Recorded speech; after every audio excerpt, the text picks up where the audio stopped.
또 한 걸음 무거운 발길 옮길 때 저들 모두 큰 소리로 소리치며 뒤따랐네. 지치어 쓰러질 때 살을 찢는 채찍 소리 고난의 십자가를 누굴 위해 지셨나요? 주님의 무거운 걸음 내가 어찌할리요? 주님의 무거운 발길 내가 어찌할리요?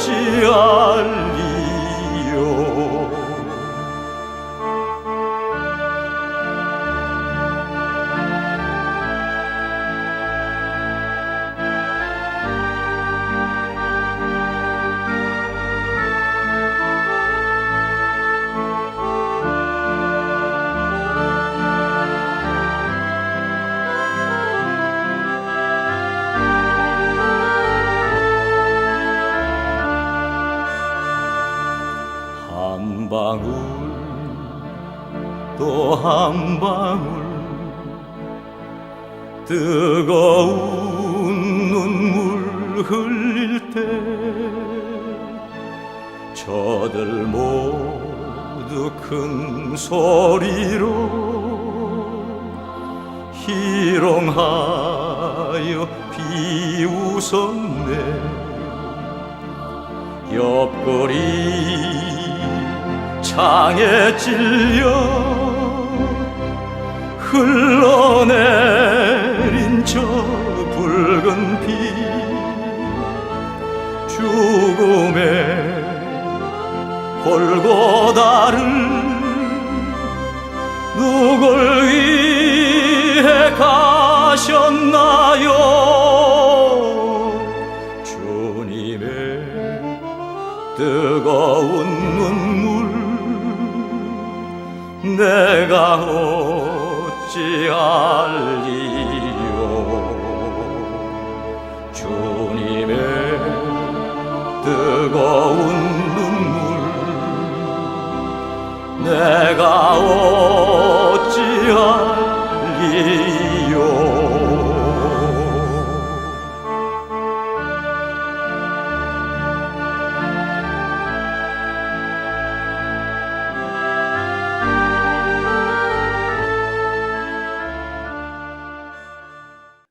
십자가의 도 생명의 길이라는 제목으로 은혜를 함께 받기를 원합니다. 제가 지난 10년간 살았던 곳은 아리조나주 그랜드 캐년 스테이트입니다. 여러분 아리조나 그랜드 캐년에 대부분 가보셨죠? 혹시 계곡의 저 밑에까지 내려가 보신 분들 계십니까? 그랜드 캐년 저 밑 계곡을 보면 이렇게 넓은 물줄기가 흐르고 그곳에서 래프팅을 할 수 있다고 합니다. 여러분 코비드-19로 인해서 어디 가시지 못하고 조금 답답하신데요. 오늘 이 시간 상상의 나래를 펼치시고 제가 여러분을 래프팅 하는 곳을 한번 모셔가 보도록 하겠습니다. 이왕 상상으로 모셔가 드리는 건데 더 특별한 곳으로 모시고 가겠습니다. 화면에 보이시는 곳은 빅토리아 폭포 바로 아래 하류에 있는 잠베지 강의 모습입니다. 이곳에서도 래프팅을 할 수 있다고 하는데요. 이 강은 2700km의 길이이고요. 6개의 나라를 관통하여 흐른다고 합니다. 일부엔 이렇게 물살이 아주 급하게 흐르는 곳들도 있습니다. 이 급류에서 래프팅을 하시려면 15살 이상의 아주 건강한 사람들만이 이런 래프팅을 탈 수가 있고 즐길 수 있다고 하는데요. 오늘은 아주 아무런 나이 제한 없이 우리 모든 성도님들 상상으로 다 구명조끼를 입으시고 이 래프팅을 함께 타보시도록 하겠습니다. 자, 출발했고요. 한참 내려가다 보면 이런 급류를 만납니다. 그리고 상당히 많은 보트들이 이렇게 뒤집어지는 상황들이 발생한다고 합니다. 여러분, 만약에 우리가 이 보트를 타고 있다가 이렇게 뒤집어졌다고 한번 생각해 보시면 여러분 어떻게 하시겠습니까? 구명조끼를 입으신 채 급류 속에 떠내려 가다가 화면에 보이는 것 같은 급류의 저쪽에 한쪽에 잔잔한 물이 보이신다면 어느 쪽으로 헤엄쳐서 가시겠습니까? 급류에 계속 휩쓸려서 가시겠다고 하시는 분들 한번 손들어 보시기 바랍니다. 아니면 조금 노력하고 헤엄쳐서 저쪽에 깊은 속 쪽에 잔잔한 곳으로 헤엄쳐서 편안하게 내려가겠다고 하시는 분 한번 손들어 보시기 바랍니다. 예, 우리 손 드신 몇 분들이 계시는데요. 그 잔잔하고 편안한 물길 밑에 뭐가 있는지 제가 보여드리겠습니다. 잠베지강의 잔잔한 물 밑에는 이렇게 큰 악어떼들이 숨어 있을 가능성이 급류보다 훨씬 더 많다고 합니다. 그래서 이곳에서 래프팅을 즐기는 사람들에게는 절대적으로 만약에 뒤집어지면 잔잔한 곳으로 헤엄쳐 가지 말라고 목적지에 도착할 때까지 벗어날 때까지 급류에서 계속 머물러 있으라라는 그런 경고를 받고 간다고 하는 것입니다. 제가 여러분께 경고를 미리 드리지 않았기 때문에 여러분 괜찮겠지만요. 우리가 잘못 선택하면 생명이 끝나는 그런 일도 있을 수 있는 선택을 잘못할 수 있는 것입니다. 인생에는 수많은 갈림길들이 주어집니다. 우리는 수많은 선택을 해왔고 그 선택들은 우리의 미래를 결정짓고 영향을 미쳐왔고 또 앞으로도 그러할 것입니다. 편안하고 안락한 것 같고 좋다고 생각되는 길과 조금 급류이고 어렵다고 생각되는 길 사이에 지금 보는 판단과는 달리 다른 결과가 있을 수 있는 것입니다. 자, 여러분 두 번째 선택의 기회를 한번 드리겠습니다. 상상으로 여러분 한번 배를 또 타보겠는데요. 크루즈가 있고 군함이 있으면 여러분 어떤 배를 타시길 원하십니까? 자, 크루즈 타실 분 한번 손 들어 보시기 바랍니다. 예, 그러면 군함 타실 분 있으십니까? 우리 코비드 19으로 크루즈가 요새 인기가 없는데요. 우리가 선택하는 배, 우리가 타고 있는 이 교회를 군함과 크루즈에 비유하는 그런 영상을 함께 보며 우리 자신을 한번 살펴보기를 원합니다. 우리가 교회에 올 때 많은 경우 사람들은 교회를 유람선 크루즈를 타는 것처럼 생각할 수가 있습니다. 그들이 좋아하는 음악을 잘 볼륨해서 연주하고 있는지 찬양대가 잘하는지를 살펴봅니다. 선장과 승무원들이 내 마음에 드는지 목회자와 직원들이 성도님들께 잘 만족을 드리는지도 평가합니다.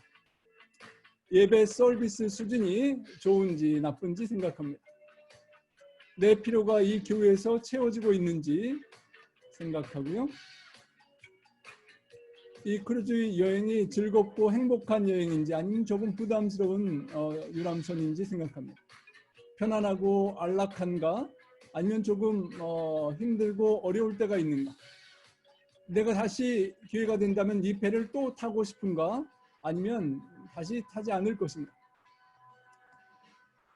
하지만 더 적합한 교회의 비유는 크루즈가 아니라 군함일 것입니다. 이 배가 주님께서 주신 고귀하고 명확한 미션과 임무를 가지고 가고 있는가?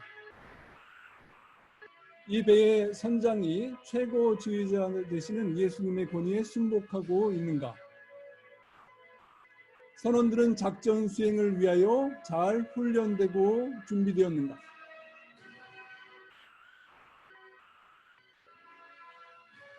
작전 수행에 각자 지대한 공헌을 할 수 있도록 훈련되었는가?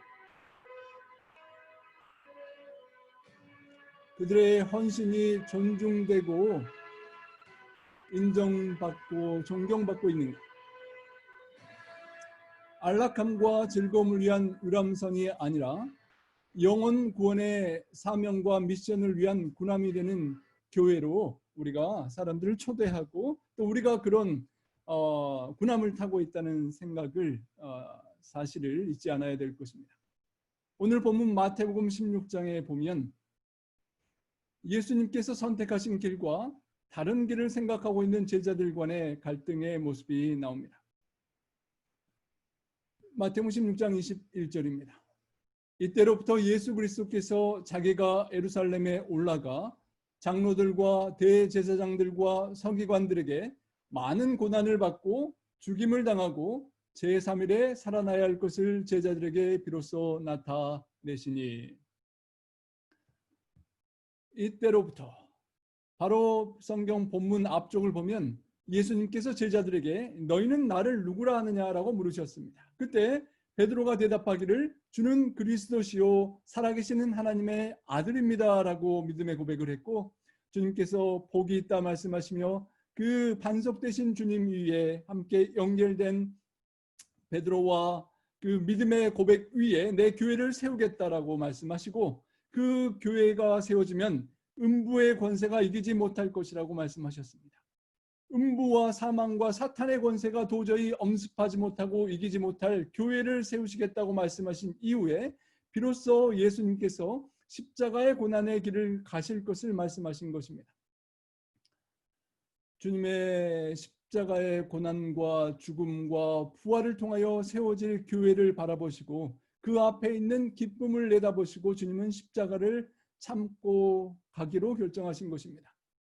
예루살렘으로 올라가시는 주님의 발걸음은 죽음을 향한 고난의 길을 선택하신 길이었습니다. 제자들에게 이사야 53장에 나오는 어린 양의 고난의 메시아에 대하여 설명해 주셨던 것입니다. 그러나 제자들은 주님의 이 같은 고난의 계획을 전혀 깨닫지 못하고 있었고 주님의 깊은 심정을 제대로 헤아리지 못했던 것입니다. 베드로가 예수님을 붙들고 항변하여 말했습니다. 주님, 그리하지 마십시오. 이 일이 결코 주님께 미쳐서는 안 됩니다. 라고 반대하는 것입니다.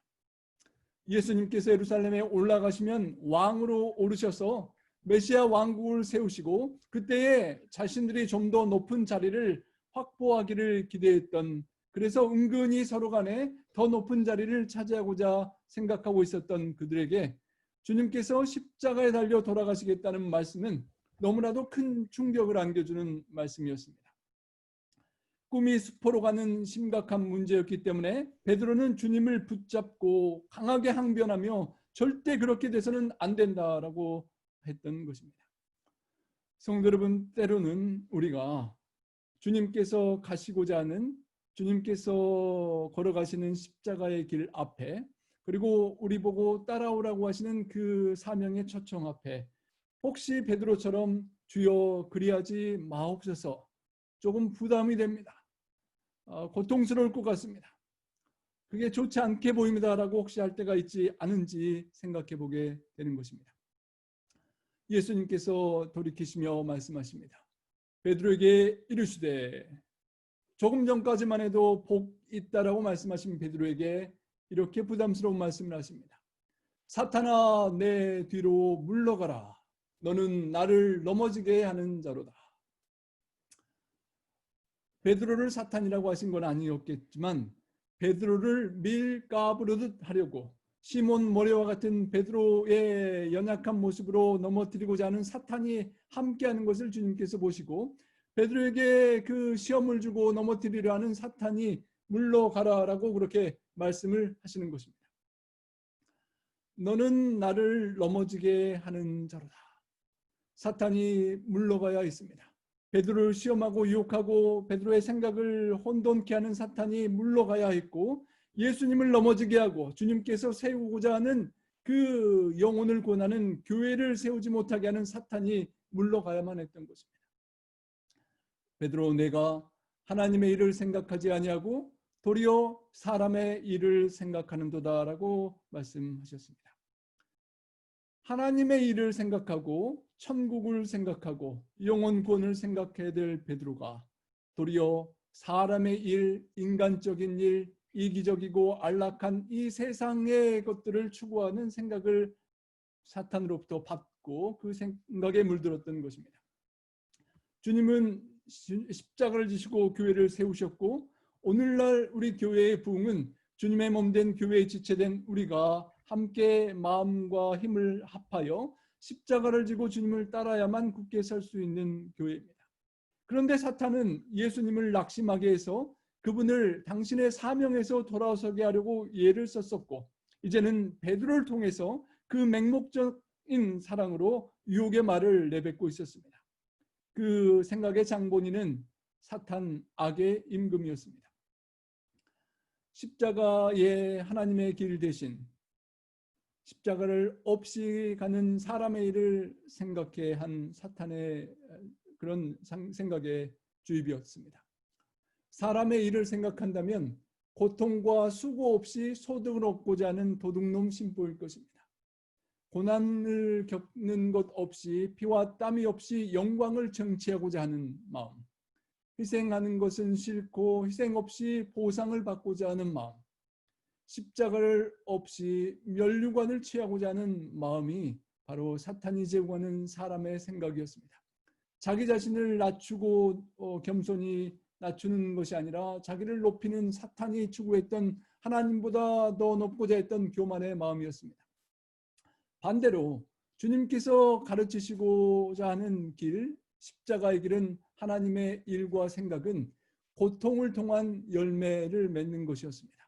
겸손히 하늘 영광을 버리시고 자기를 낮추사 이 땅에 죽기까지 낮추신 주님의 겸손함을 통하여 그 십자가의 고난을 통하여 하나님께서 높여주시는 영광과 면류관을 받고자 하는 하나님의 길을 주님은 생각하고 있었던 것입니다. 성도 여러분, 과연 나는 이 순간 인생의 갈림길에서 과연 무엇을 생각하고 살아가고 있습니까? 사람의 일인지요? 아니면 하나님의 일과 하나님의 생각인지요? 예수님께서 제자들에게 말씀하셨습니다. 우리 함께 읽어보겠습니다. 누구든지 시작. 누구든지 나를 따라오려거든 자기를 부인하고 자기 십자가를 지고 나를 따를 것이니라. 너무도 유명한 말씀, 우리가 너무도 잘 아는 그 말씀을 바로 이런 배경 속에 말씀하신 것입니다. 베드로와 제자들이 예수님을 따라오긴 왔는데 아직 제대로 따르지 못하고 방황하는 모습 속에서 주님께서 나를 따라오려거든 이렇게 하라고 말씀하시는 것입니다.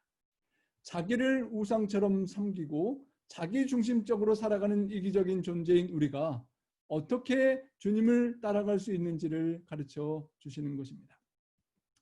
여러분, 누군가를 따라가 보신 적이 있으십니까? 저희 집사람이 저쪽에 가까이 있는데요. 제가 집사람과 만나 결혼하기 전에 3명의 결혼 가능할 것 같은 아가씨들이 있었습니다. 조금 고민할 상황이었는데요.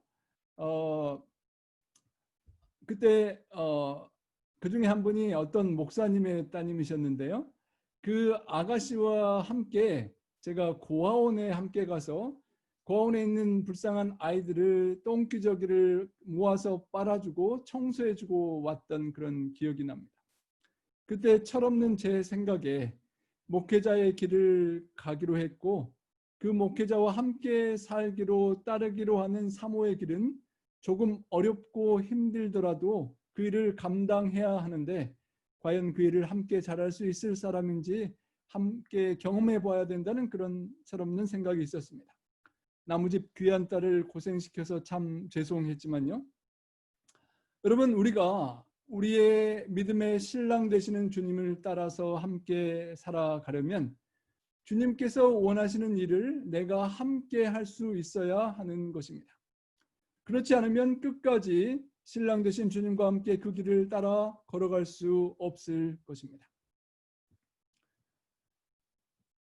요한복음 6장에 보면 제자 중에 여럿이 예수님의 말씀을 듣고 이 말씀이 어렵도다 누가 들을 수 있느냐라고 말하면서 제자 중에 많은 사람들이 물러갔다라고 합니다. 오병이어의 기적으로 수많은 음식을 공짜로 먹고 재미있을 때는 주님의 팬이 되어서 따라가다가 십자가의 말씀과 고난의 말씀과 희생의 말씀이 들릴 때 부담이 되어서 많은 사람들이 떠나갔다는 것입니다. 이런 질문이 있습니다. Are you a fan or follower? 우리가 예수님의 그냥 팬인지 열광을 하고 찬양을 하고 좋아하면서 예수님을 따르다가도 예수님의 십자가를 지고 따르라는 부담스러운 말씀이 우리에게 다가올 때는 부담스러워서 그냥 흩어져 버리는 그런 군중인지, 아니면 진정 어렵고 힘든 순간까지라도 주님과 함께 십자가를 지고 따라갈 수 있는 사람인지 생각해 봐야 한다는 것입니다. 예수님께서 우리를 위해 십자가를 지셨기 때문에 우리가 받게 된 엄청난 축복과 영광만을 즐거워하는 팬이 아니라 십자가를 지고 주님을 따를 수 있는 제자가 될 수 있기를 소망합니다. 예수님께서 제자들에게 말씀하셨습니다. 누구든지 나를 사랑해서 신랑 되는 나를 따라오려거든. 성도 여러분, 이곳에 예배하시는 모든 분들이 주님을 사랑하실 것입니다. 그리고 그 사랑하는 주님을 끝까지 따라가기를 원하실 것입니다.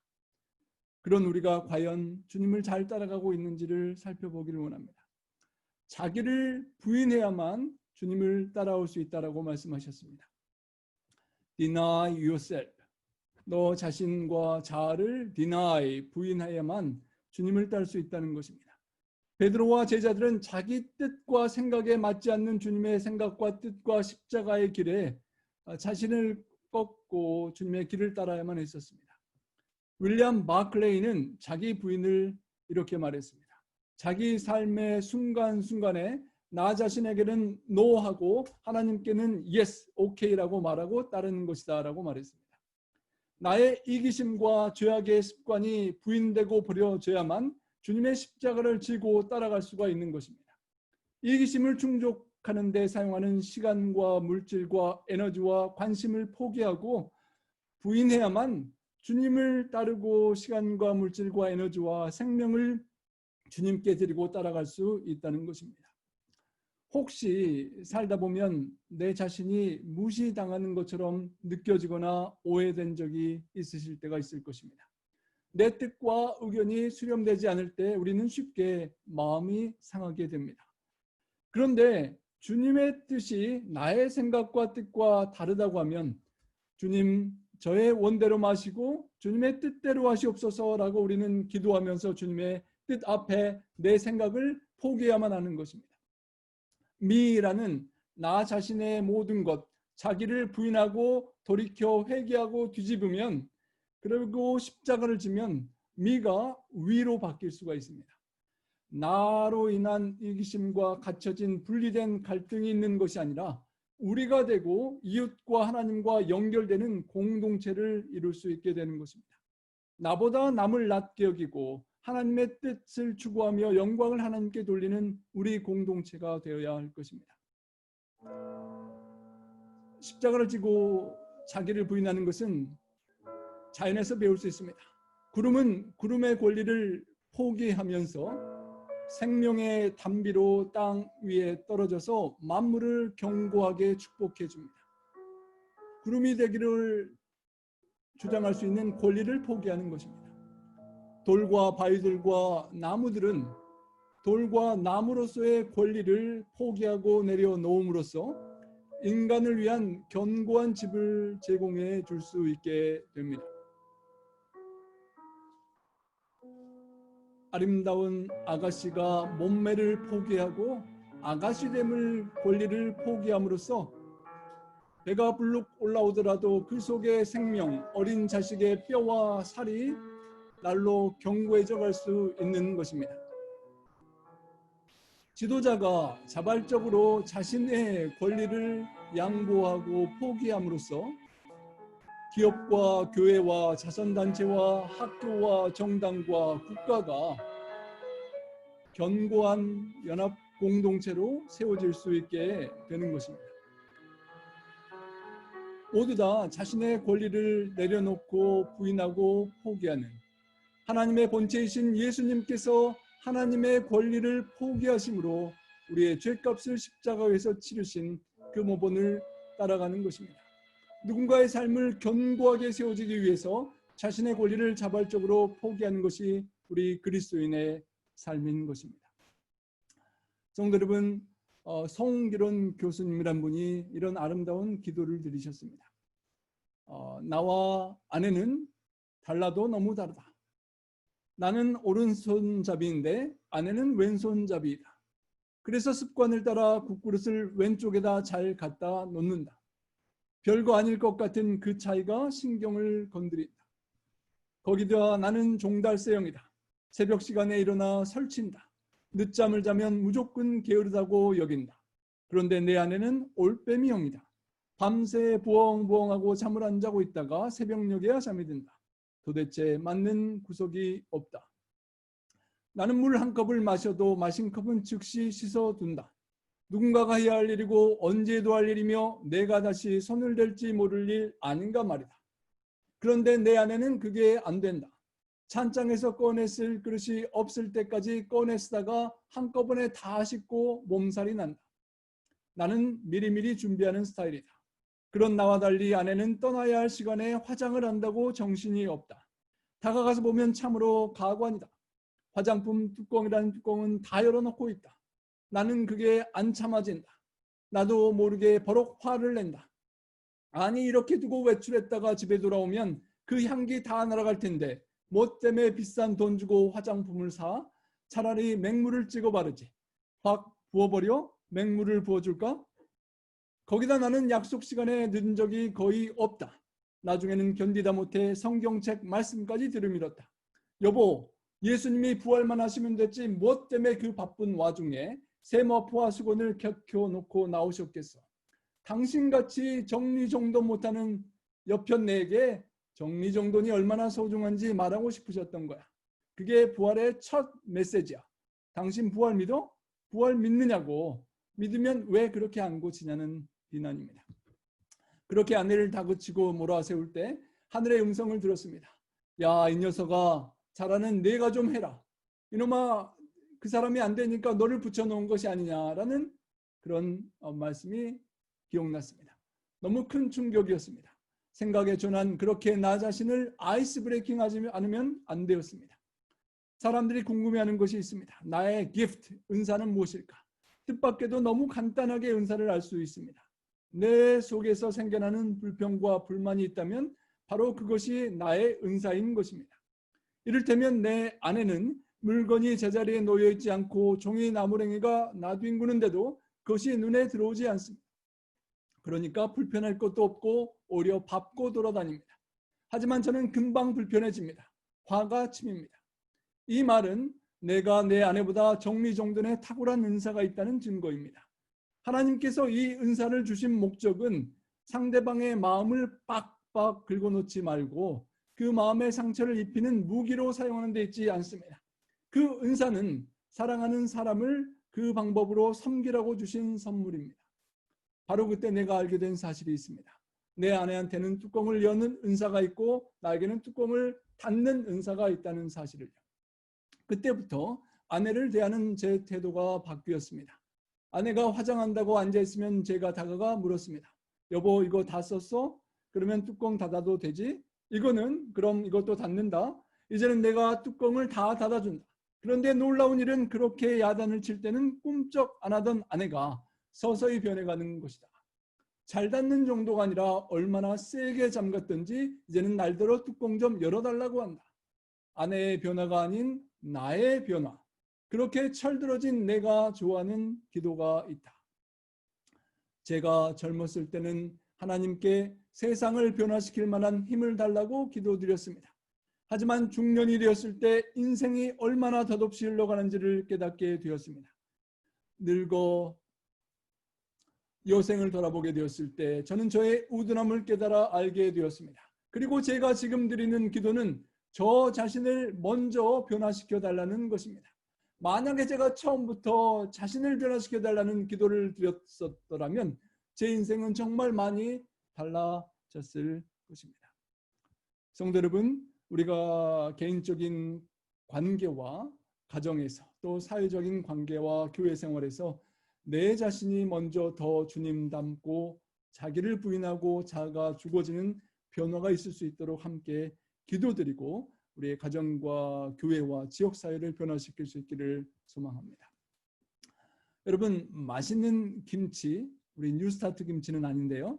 맛있는 김치가 만들어지기 위해서는 배추가 여러 번의 자기 부인과 자아가 죽어지는 경험을 해야 한다고 합니다. 땅에서 쑥 뽑힐 때 한 번 죽는 것입니다. 그리고 배추통이 쫙 둘로 갈라지면서 또 한 번 죽게 됩니다. 차가운 소금이 절여질 때 다시 죽고 풀이 죽고, 매운 고추의 범벅이 돼서 또다시 죽고, 마지막으로 장독에 담겨 땅에 묻히고 다시 묻히는 죽임을 당해야만 제대로 된 김치 맛을 낼 수 있다고 하는 것입니다. 다른 사람들과 함께 공존하는 인생살이 속에서도 김치처럼 풍부하고 맛있는 숙성된 삶을 살아가기 위해서는 때로 욱하고 솟구치는 나의 성질도 죽여야 하고, 내 생각과 내 뜻만이 맞다는 외 고집도 죽여야 되고, 다른 사람이 조금 못하는 것에 대한 불편한 조금 삐딱한 견해와 고정관념도 때로는 양보하고 죽여줄 수 있어야만 그런 인생의 맛을 낼 수 있다는 것입니다. 나의 욕심을 챙기기 위해서 남을 배려하지 않는 나의 이기심도 죽어야 합니다. 이런 김치처럼 자아가 죽고 삶은 나는 가정과 교회와 이 지역사회를 이룰 수 있기를 소망합니다. 자아가 죽는다는 것을 이렇게 풀어놓은 아름다운 글이 있습니다. 그대가 잊혀짐을 당하거나 소홀한 취급을 받거나 의도적으로 따돌림을 당할 때 화내거나 마음 상하는 것 없이 온유함으로 유지하고 그것을 가치 있는 고통으로 여기면서 상대방을 웃음으로 대하기로 결심할 수 있다면 그것이 자아를 죽이는 것입니다. 그대가 어떤 어려움, 귀찮음, 성가심을 이웃으로부터 받고 있을 때 예수님께서 보여주셨던 사랑스러움과 유쾌한 분위기를 이웃에게 계속 선물할 수 있다면 그것이 자아를 죽이는 것입니다. 그대의 최선의 노력이 오해를 받고 잘못 전달됨으로써 그대의 소원이 좌절되고 그대의 충고는 무시되고 그대의 의견이 비웃음을 당할지라도 그대의 마음속에서 솟구치는 분노와 억울한 마음을 부인하고 그리스도께서 받으셨던 억울함을 생각하면서 그대의 경험을 자신에게 꼭 필요한 교훈으로 생각할 수 있다면 그것이 자아를 죽이는 것입니다. 가장 혹독한 시련과 형제의 냉정하고 차갑고 가혹한 대우로 인하여 생긴 가장 암울하고 우울한 감정이 우리의 영혼을 엄습해 올 때 힘찬 찬양을 부르며 오히려 슬픔과 낙담에 빠져있는 가족과 이웃들을 위로해 줄 수 있다면 그것이 자아를 죽이는 것입니다. 그대가 그대보다 부족해 보이는 사람으로부터 책망과 충고를 받았을 때 그대의 육체로부터 치밀어 오르는 자존심과 반발심과 고집을 슬픔의 눈으로 내려다보시는 그리스도께 도움을 청하는 긴급한 기도를 드린 이후에 감사와 겸손한 마음으로 받아들일 수 있다면 그것이 자아를 죽이는 것입니다. 그대가 인생의 청장년기에서 이기적인 경쟁심과 그대를 자극하는 물질에 대한 욕망이 그대를 사로잡으려고 으르렁거리며 세상이 주는 유혹이 그대를 압도하려고 할 때에 또한 그대 주위의 모든 사람들이 그런 것들을 편하게 즐기면서 아무런 문제도 없이 그리스도인의 신앙을 유지하는 것처럼 보일 때 그대가 그대의 눈에 보이는 그 모든 것들을 무시하고 오히려 진리를 위하여 가난해지고 고난을 당하며 그 가운데서 참된 평화와 행복을 발견하기로 선택할 수 있다면 그것이 자아를 죽이는 것입니다. 그대의 타락하고 이기적인 본성으로부터 날마다 솟구쳐 올라오는 죄된 욕망과 절규를 무시하고 날마다 하늘의 거룩한 법을 순종하기로 선택한다면 그것이 바로 자아를 죽이는 것입니다. 주님께서 사랑하며 나를 사랑하는 사람으로 아내로 따라오려거든 자기를 부인하고 또 자기 십자가를 지고 따르라라고 말씀하셨습니다. 어떻게 자기 십자가를 지고 따르라는 말씀일까요? 수고하고 무거운 짐진 자들아 다 내게로 오라. 내가 너희를 쉬게 하리라고 하신 예수님. 그래서 우리가 주님께 나아오고 인생의 모든 죄짐과 무거운 짐들, 미움과 아픔과 실망과 상처를 다 내려놓고 좀 쉬고 싶은데, 주님 품 안에 쉬면 좋겠는데 주님이 왜 십자가를 다시 지라고 말씀하시는 걸까요? 좀 더 쉬고 싶은데 주님은 왜 부담스러운 십자가 이야기를 제자들에게 하시는 것일까요? 나는 온유하고 겸손하니 나의 멍에를 메고 내게 배우라. 그러면 너희 마음이 쉼을 얻으리니. 주님은 이 죄악 세상에서 진정한 쉼을 얻는 방법은 예수님의 멍에를 메고 주님께 배울 때만 가능하다는 것을 아셨기 때문이었습니다. 하루는 큰 새 한 마리가 하나님께 반항했습니다. 하나님, 왜 무거운 두 날개를 제게 어깨에 달아놓으셨습니까?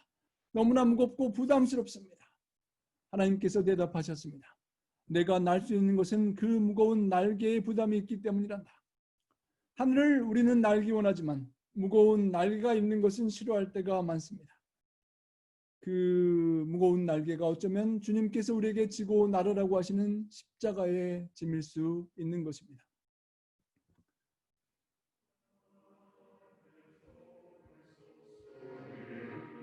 내 등에 짐이 없었다면 나는 세상을 바로 살지 못했을 것입니다. 내 등에 있는 짐 때문에 늘 조심하면서 바르고 성실하게 살아왔습니다. 이제 보니 내 등의 짐은 나를 바르게 살도록 한 귀한 선물이었습니다. 내 등에 짐이 없었다면 나는 사랑을 몰랐을 것입니다. 내 등에 있는 짐의 무게로 남의 고통을 느꼈고 이를 통해 사랑과 용서도 알았습니다. 이제 보니 내 등의 짐은 나에게 사랑을 가르쳐준 귀한 선물이었습니다. 내 등에 짐이 없었다면 나는 아직도 미숙하게 살고 있을 것입니다. 내 등에 있는 짐의 무게가 내 삶의 무게가 되어 그것을 감당하게 하였습니다. 이제 보니 내 등의 짐은 나를 성숙시킨 귀한 선물이었습니다. 내 등에 짐이 없었다면 나는 겸손과 소박함의 기쁨을 몰랐을 것입니다. 내 등의 짐 때문에 나는 늘 나를 낮추고 소박하게 살아왔습니다. 이제 보니 내 등의 짐은 나에게 기쁨을 전해준 귀한 선물이었습니다. 물살이 센 냇물을 건널 때는 등에 짐이 있어야 물에 휩쓸리지 않고, 화물차가 언덕을 올라올 때는 짐을 실어야 헛바퀴가 돌지 않듯이 내 등의 짐이 나를 불의와 안일의 물결에 휩쓸리지 않게 했으며 삶의 고개를 하나하나 잘 넘게 했습니다.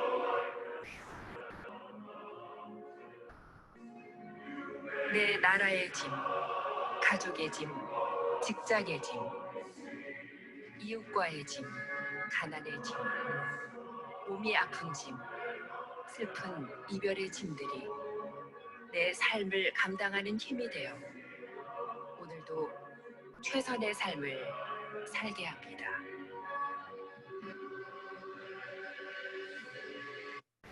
주님께서 십자가를 선택하셨고 그 짐을 지셨기 때문에 오늘 우리가 이 자리에 있고 주님의 수많은 축복들을 받아 누리고 있는 것입니다.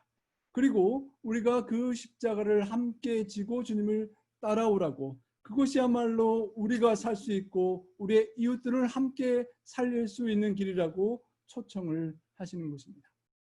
성도 여러분, 우리가 십자가의 선택 앞에, 인생의 갈림길 앞에 여러 가지 선택을 할 때 우리 하나님 아버지의 선택을 잊지 않고 기억해야만 할 것입니다. 하늘 아버지를 생각해 하는 아버지와 아들의 이야기가 있습니다. 아버지는 아들을 사랑하고 아들은 아버지를 많이 사랑했었습니다. 무척이나 사랑하는 외아들, 끔찍히 아끼는 아들과 살아가는 아버지가 있었습니다. 어느 날 아들은 아버지가 일하는 곳에 함께 가게 되었습니다. 아버지의 직업은 개폐식 다리를 여는 사람이었습니다.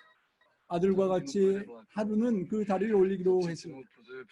30분 안에 여기로 올 테니까 그때 같이 올라가서 다리를 내리자.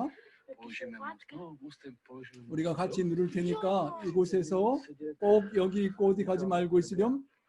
다른 데 가면 안 된다.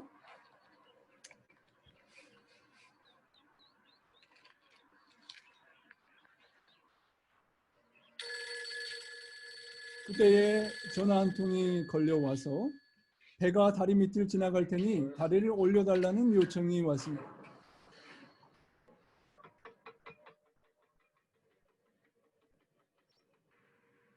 다리가 올려진 채로 배는 안전하게 그 밑을 통과합니다. 그런데 한 기차가 그 다리를 향해 달려오고 있었습니다. 문제는 그 기차의 운전사가 빨간 불을 보지 못한 채 그냥 달려오고 있었던 것입니다. 다리는 배를 위해서 여전히 올라가 있었습니다. 이때 달려오는 기차를 먼저 발견한 아들은 아빠를 부르고 빨리 다리를 내려야 한다라고 고함쳐 보았습니다. 하지만 아버지는 기계를 점검하느라 아들의 외침을 듣지 못했습니다. 잠시 후 이미 다리에 기차가 가까이 온 이후에야 기차를 아버지는 발견했습니다. 그리고 놀라서 급히 아들을 불러보며 아들과 함께 다리를 내리기로 했기 때문에요. 그런데 아들이 그곳에 없었습니다. 아들은 아버지를 돕고자 다리를 직접 내리려고 철길 위 레버를 만지려고 갔던 것입니다. 그리고 순간에 그 무거운 레버가 내려가면서 아이는 그 레버와 함께 딸려가서 기계실 기아 사이로 떨어지고 말았습니다. 여러분이 이 아버지의 상황이라면 어떻게 선택하시겠습니까? 멈출 줄을 모르고 달려오는 기차와 다리를 내리면 죽을 수밖에 없는 아들. 다리를 내리지 않으면 아들은 살지만 기차 안에 수백 명의 사람들은 목숨을 잃게 되는 상황 속에 우리가 이 아버지라면 우리는 과연 어떤 결정을 내릴 수가 있을까요? 하나밖에 없는 끔찍히 사랑하는 아들을 살리고 싶지 않을까요? 하지만 그러면 수백 명의 사람들이 기차 안에서 죽게 되는 것입니다. 아버지는 하나밖에 없는 아들을 희생시켜서 기차 안의 사람들을 살리기로 선택하였습니다.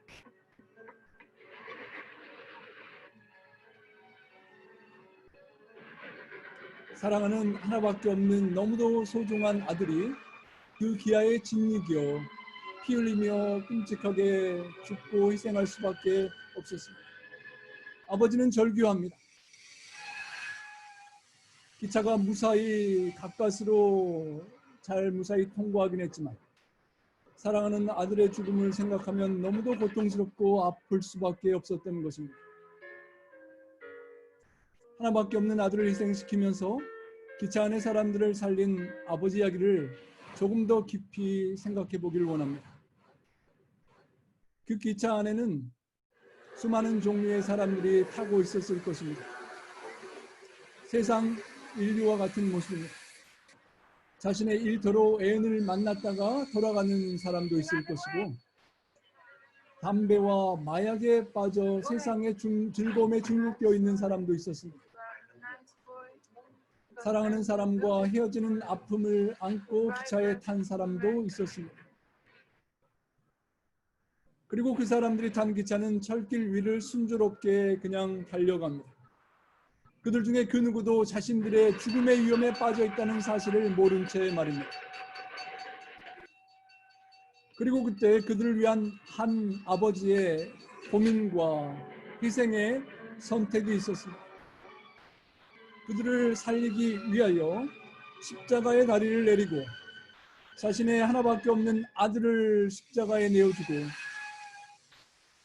상황을 잘 알지도 못하는 그 수많은 사람들을 살린 아버지의 절규와 선택의 희생이 있었던 것입니다. 안타까운 것은 그 많은 사람들이 자신들이 죽을 수 있었다는 사실도 모른 채 자신들만의 방식으로 여전히 기차 안에서의 시간을 보내고 있는 것입니다. 미래에 대한 걱정을 하며 사색에 빠지기도 하고 사랑을 나누기도 합니다. 실현당한 마음의 아픔에 빠져 있기도 하고 이제 부담스러운 일터로 돌아가는 부담도 있고 친구들과 즐거운 한때를 보내기도 하고 여전히 외모를 가꾸는 사람들, 그들 중 누구 하나도 자신들이 죽을 뻔했다는 상황을 모르는 것입니다. 이 여인은 마약을 주사하며 그때 그녀 눈에 오일한 한 아버지의 모습을 볼 수 있었습니다. 저 아버지가 왜 무슨 일이 있어서 저렇게 슬퍼하는 것일까? 이 남자에게 무슨 일이 있었던 것인지 아니면 나에게 무슨 일이 있었던 것일까 생각했을 것입니다. 한 아버지가 아들을 희생시키고 그 희생으로 수많은 사람들을 살려주었습니다. 만약에 우리가 그 기차 안에 있었던 사람이었다면 그리고 시간이 흐른 뒤에 그 모든 사실을 알게 되었더라면 우리가 살고 있는 이 삶이 얼마나 소중하고 감사하겠습니까? 아들을 희생하면서까지 우리를 살린 그 아버지를 만난다면 우리는 그 어떠한 말로 감사를 아버지께 표현하시겠습니까? 그 아버지는 아들을 죽이고 살려준 우리의 삶이 새롭게 되길 원할 것입니다. 마약에 중독되었던 그 여인이 건강한 가정을 꾸리고 이제 아들을 연상케 하는 새로운 생명을 탄생시켜서 잘 키워가는 모습을 볼 때 비록 나의 아들을 십자가에 죽고 희생시킨 아버지의 아픔이 컸지만 변화된 모습을 보는 아버지는 이 아버지처럼 아주 기뻐하며 행복해 하실 수 있을 것입니다. 우리 하나님께서 우리를 사랑하셔서 죽을 수밖에 없는 우리를 위하여 독생자를 십자가에 내어주시고 우리에게 영원한 생명을 주셨던 것을 기억합니다. 그리고 우리에게 기대하시는 것은 우리의 남은 생애를 그 아버지의 희생을 기억하고 우리가 할 수 있는 새로운 생명을 탄생시켜 하나님 아버지께 보여드리는 것일 것입니다. 죄악의 심연에서 죽을 수밖에 없는 우리를 위하여 예수님께서 사랑으로 십자가를 지시고 화목의 다리를 놓으셔서 죄인과 원수된 우리와 하나님 아버지 사이에 화평케 하는 십자가의 다리를 놓아 주셨습니다. 하나님 아버지의 기대는 우리도 그 다리가 되어서 다른 죄인들이 우리를 통하여 하나님 아버지께로 돌아가게 돕기를 원하시는 것입니다. 외아들을 희생하며 사랑의 다리를 놓아 우리를 구원하신 하나님께서 우리도 자기를 부인하고 자기의 십자가를 지고 죄인과 하나님을, 죄인과 죄인을 서로 화목케 하는 사랑과 희생의 다리를 놓을 수 있기를 우리에게 기대하시는 것입니다. 여기 한 오빠와 여동생이 있습니다.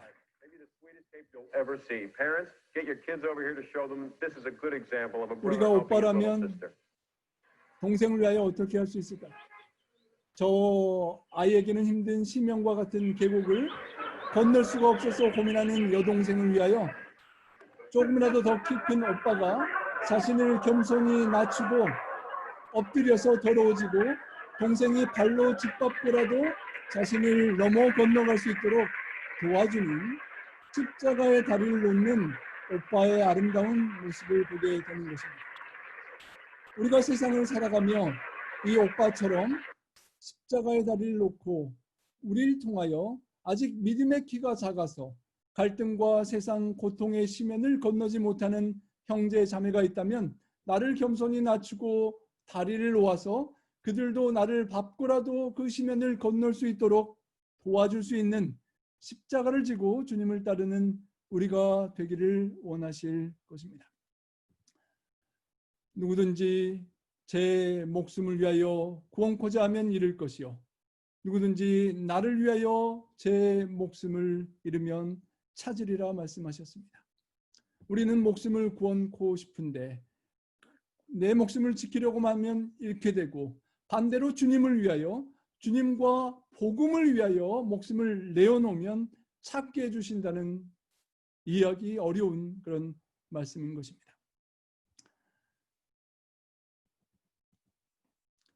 그것은 십자가의 도입니다. 멸망하는 사람들에게는 미련하게 보이지만 구원을 받는 우리에게는 하나님의 능력이 되는 그러한 십자가의 기별인 것입니다. 2014년 4월 18일에 안타까운 세월호 침몰 사건이 우리 조국에서 벌어졌습니다. 네, 304명이 희생된 세월호 참사. 이 배가 침몰하는데도 이 승객들에게 퇴선 명령도 하지 않은 채 먼저 배를 탈출하기에 급급했던 이준석 선장에게 검찰이 사형을 구형했습니다.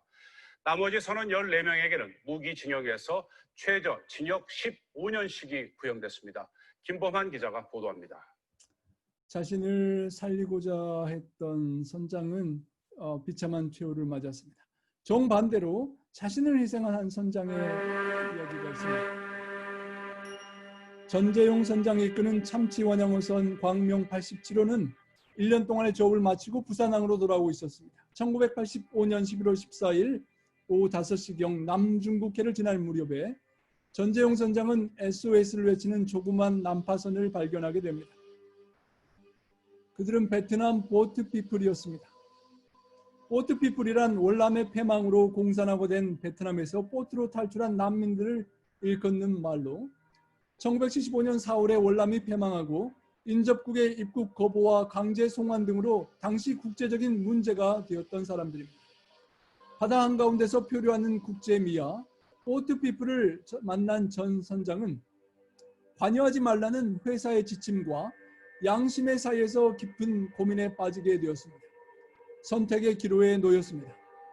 멀어져가는 전 선장의 배를 보고 이제 또 죽었구나, 어쩔 수 없구나 죽음을 받아들고 있었던 사람들이었는데 그때의 전재용 선장은 그들을 구하기로 결심하고 뱃머리를 돌리라 명령합니다. 파도의 금방이라도 부서질 듯한 작은 보트 안에서 놀랍게도 사흘을 굶은 채로 엉겨붙어 있었던 96명의 베트남인들이 그렇게 나와서 배로 올라왔습니다. 모든 책임은 선장인 내가 진다라는 각오로 96인 구조 소식을 회사에 알렸습니다. 전 선장은 부산항까지 열흘을 다 같이 버티기로 합니다. 보트피플의 대표였던 피터 누엔이 평생 잊지 못하는 전재용 선장과 보낸 열흘이었습니다. 우선 여성과 아이들에게 선원들의 침실을 내어 주었습니다.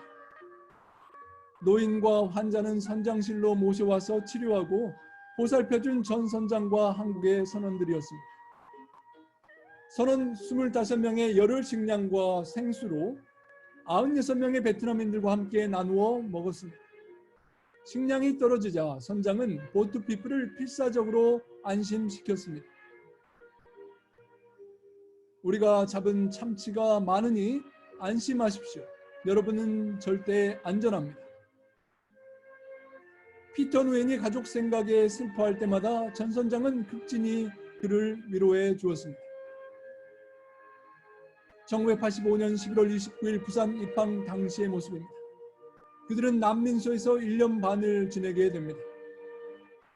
그 후 전 선장의 기억만 간직한 채 미국으로 건너가 피터 누엔은 간호사가 되었습니다. 미국으로 건너온 가족과 안정적인 생활을 누릴 무렵에 그는 평생의 은인인 전 선장을 기억하고 찾아 나서기 시작했습니다. 무려 17년 동안 수소문을 한 끝에 연락이 드디어 닿게 되었습니다. 전재용 선장은 첫 답장을 받은 감격의 순간이 왔습니다. 그러나 편지에는 뜻밖의 내용이 담겨 있었습니다.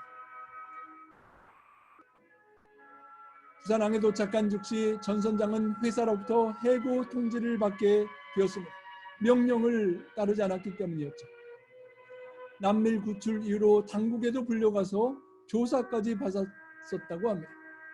여러 선박회사 이력서를 넣었지만 그의 이력에 빨간 줄이 가고 한 군데도 연락을 못 받았던 그는 그 고향인 통영으로 내려와서 양식업을 하며 생계를 유지하고 있었습니다.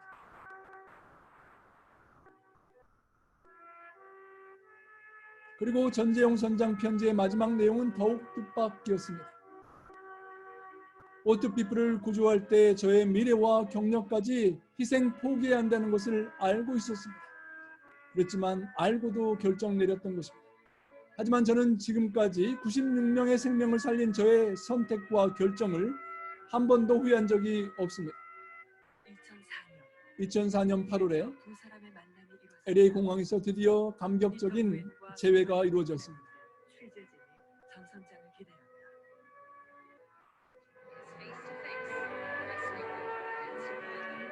피터 누엔이 수십 년 만에 생명의 은인을 다시 만나게 되는 모습입니다.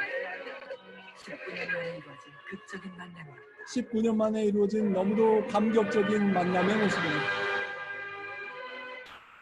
사랑합니다. 미국으로 이렇게 와주셔서 감사합니다. 19년 만이네요.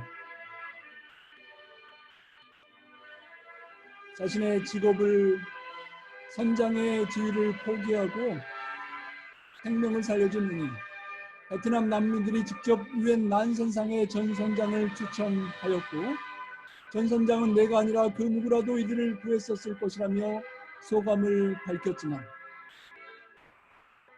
보트 피플들은 그날 25척의 배로부터 외면을 당했었고 26번째 전 선장의 광명 87호에 의해 구조를 받았었다고 합니다.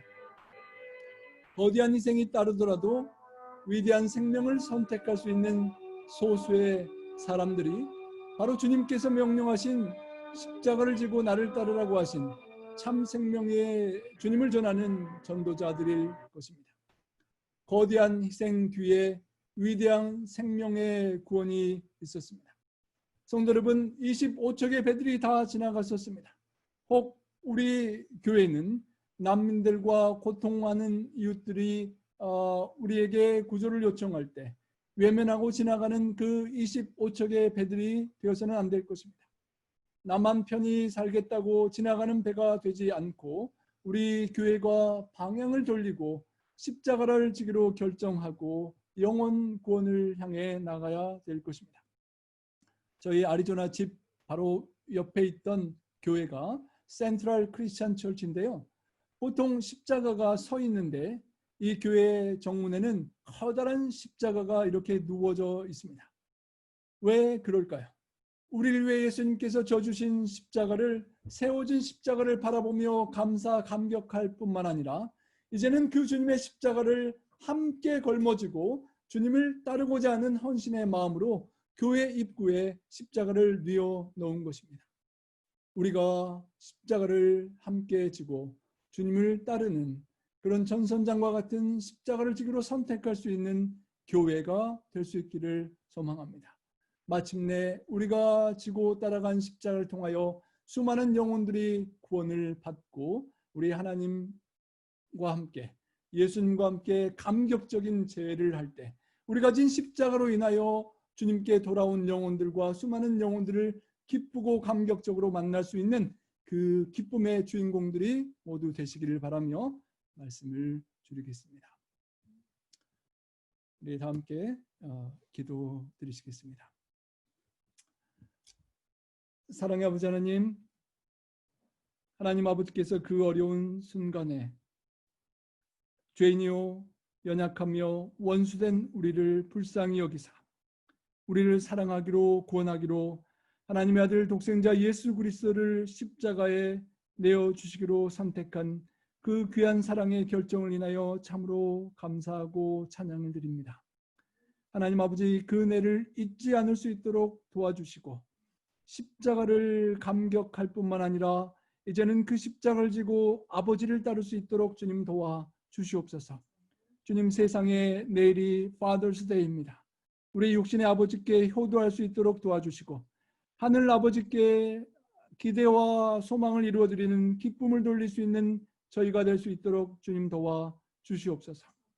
주님께서 십자가를 지심으로 우리에게 주셨던 모든 축복들 하나하나 감사하고 감격할 뿐만 아니라 이제는 쉽지 않지만 어렵지만 나 자신을 부인하고 자아를 내려놓고 주님께서 우리 안에 사실 수 있도록 날마다 매 순간마다 선택의 갈림길에서 주님께 묻고 주님께서 원하시는 길을 선택하고 주님을 따라서 끝까지 따라갈 수 있는, 십자가까지 따라가고 십자가에서 주님과 함께 못 박혀 죽고 이제 우리는 죽고 우리 안에 사시는 주님께서만 증거될 수 있는 우리의 삶을 살아갈 수 있도록 주님 도와 주시옵소서. 하나님 아버지, 우리가 속한 몸된 주님의 몸된 교회에 속한 우리 하나하나가 그 십자가의 선택으로 서로 연합되고 사랑하고 서로 사랑함으로 세상을 주님과 화평케 하는 십자가의 다리를 놓을 수 있는 그런 주인공들을 낼 수 있도록 도와주시고 주님의 십자가의 은혜가 우리의 삶의 모든 어려운 고민과 갈등들을 해결해 주시는 은혜로 임재하여 주시옵소서. 주님, 저희들의 남은 생애가 얼마일지 알 수 없지만 십자가만을 선택하는 삶을 살고 십자가만을 따라가는 교회가 되어서 사랑하는 주님, 우리의 생명의 은인 독생자를 내어주시기로 선택한 그 아버지의 은인, 그 감격스러운 주님과의 재회 때에 우리의 십자가로 인한 많은 영혼들이 구원받고 함께 아버지 만날 수 있도록 인도하여 주시옵소서. 십자가의 길을 따르는 우리 모두에게 주님 동행하시고 성령의 감화와 감동으로 함께 잘 올바른 선택을 할 수 있도록 세미한 음성으로 이끌어 주시옵고 영광 받으시옵기만을 우리 구주 예수님 성호자여 간절히 축원하옵나이다. 아멘.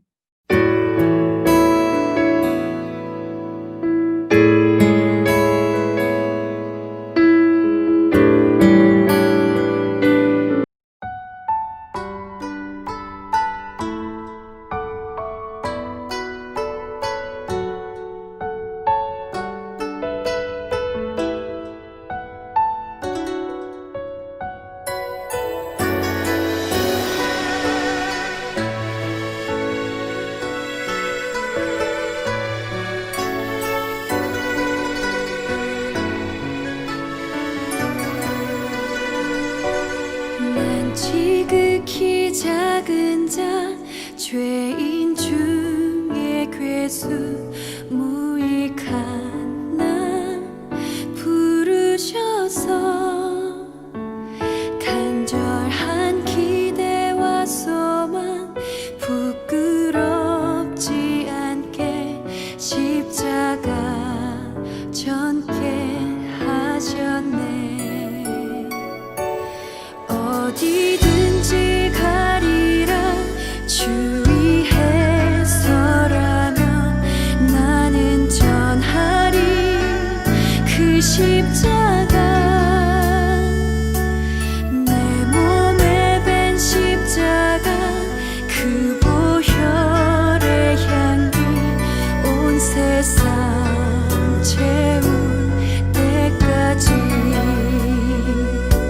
살아도 주를 위해 죽어도 주를 위해 사나 죽으나 난 주의 것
나의 사랑 나의 십자가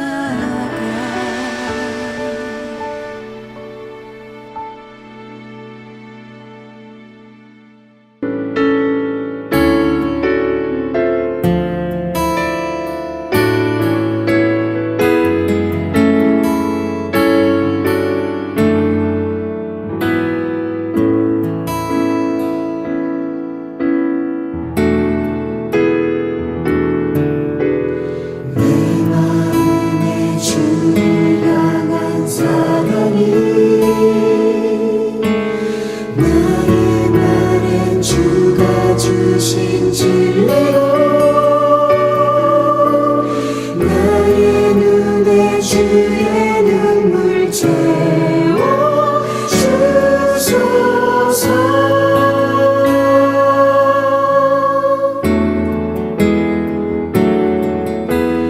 내 찬양의 향기가 두 손에는 주를 닮은 성님이 나의 삶의 주의 흔적 남게 하소서.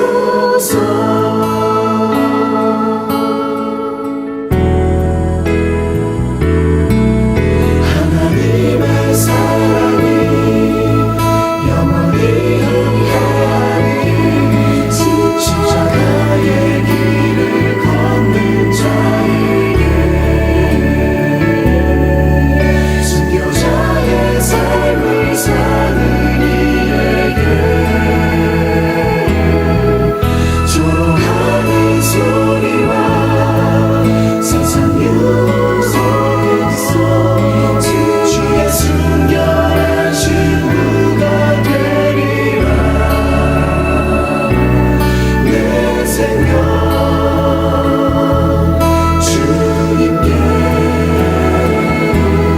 드리리.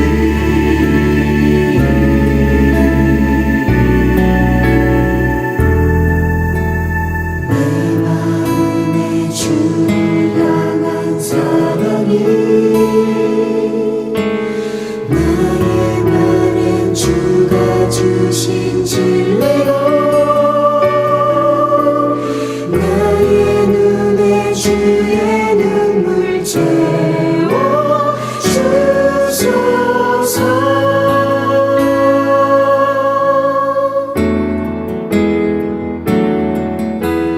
내 찬양의 향기가 두 손에는 주를 닮은 성님이 나의 삶의 주의 흔적 남게 하소서.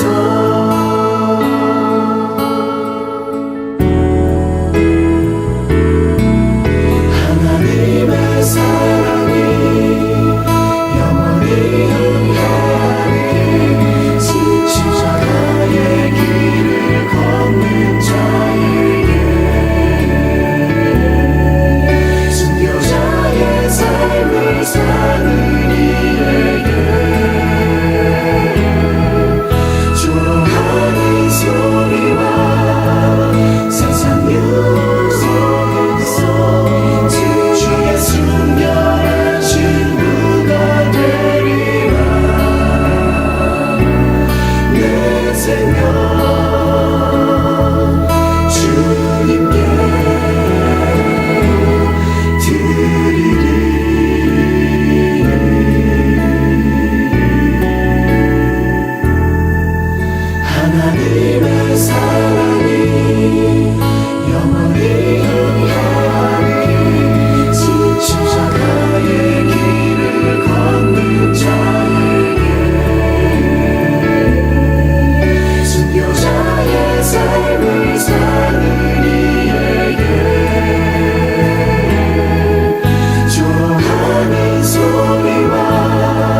얼마나 아프셨나 못 박힌 그 손과 발 죄 없이 십자가에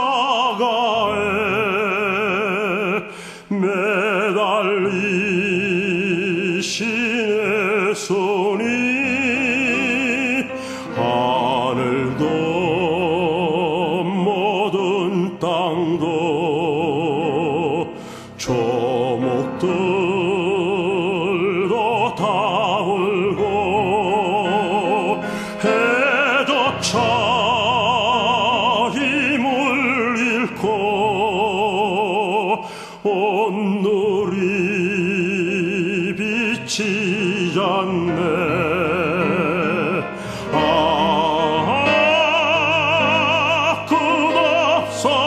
끝없어라 주의 사랑 언제나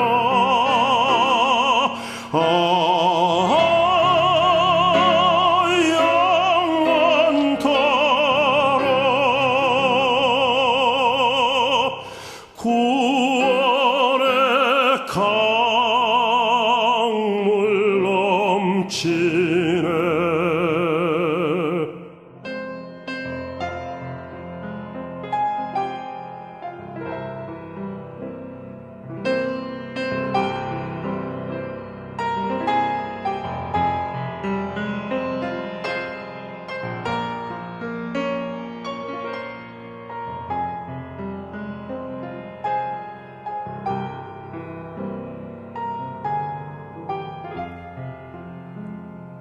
나의 죄 너희의 죄 우리의 모든 죄를 모두 다 사하시려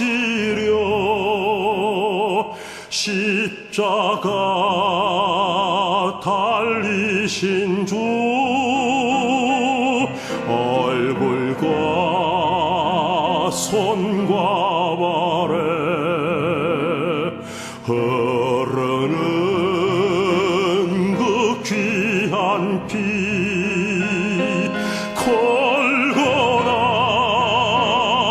언덕 위에 피로 붉게 적셨네.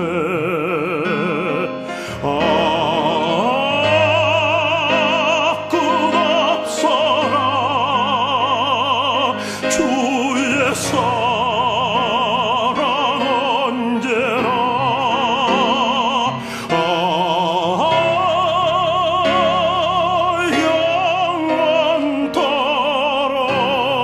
영원토록 구원의 강물 넘치네.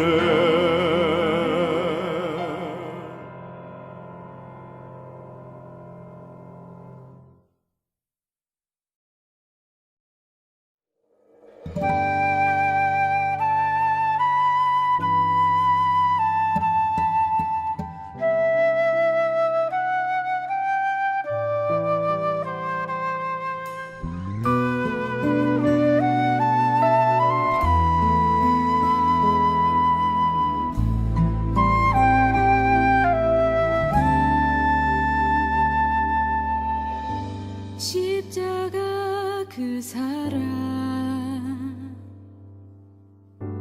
멀리 떠나서 무너진 나의 삶 속에 잊혀진 추운 해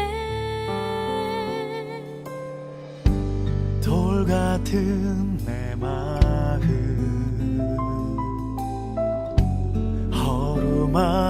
어루만지사 다시 일으켜 세우신 주를 사랑합니다.